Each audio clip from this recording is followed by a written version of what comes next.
Hi there movie fans, and welcome to another edition of Movies. And today we're taking down Equalizer 3, the third and probably last entry in the Equalizer franchise.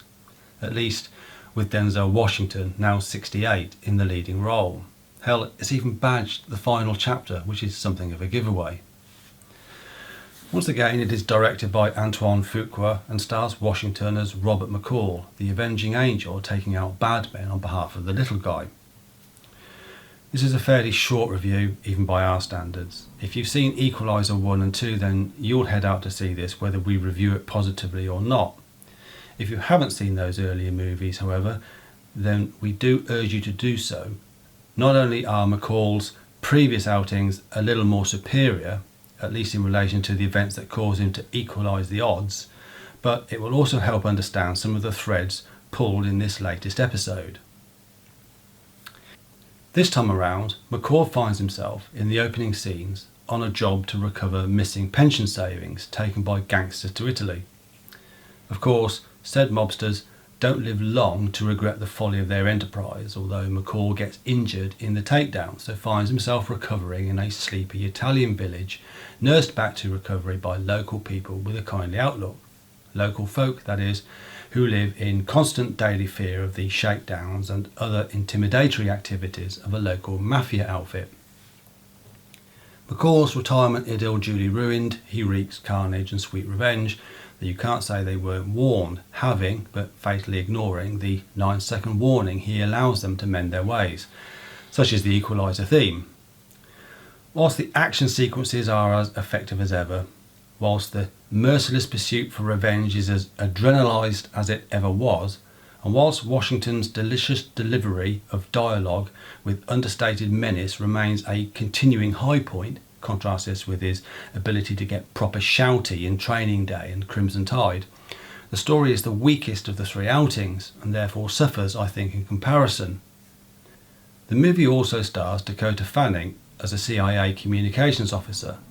Much has been made of Fanning and Washington reuniting and igniting their on-screen chemistry from Man on Fire in 2004, when Fanning, 29, was a precocious 9-year-old child actress. Although this seems like a rekindling for the sake of it, Fanning, a capable actress, doesn't get a lot of screen time to show her acting chops, and I felt she was ill-served as a result. And although her character is a key piece of the jigsaw for audiences, if not for McCall, who knew all along.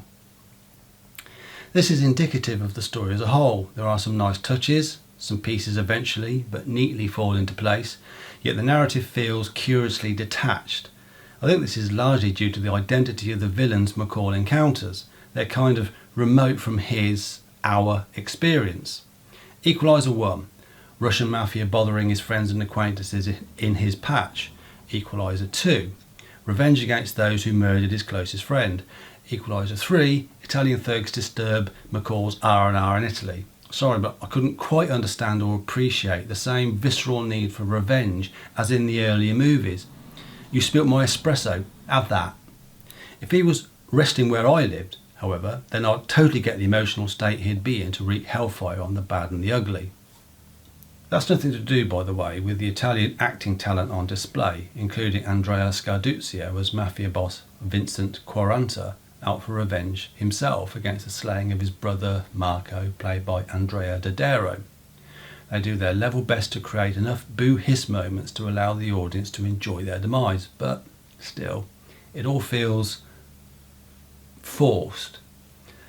Don't misunderstand, this is a fun time to spend an hour and 50 minutes with your soda and your tasty beverage of choice. But if you can, do binge on the first 2 Equalizers beforehand. Not only will your taste be whetted for the tense action sequences for which the entire franchise is renowned, but you'll also be rewarded with enough backstory to make sense of the strange emptiness I felt was lacking in this one.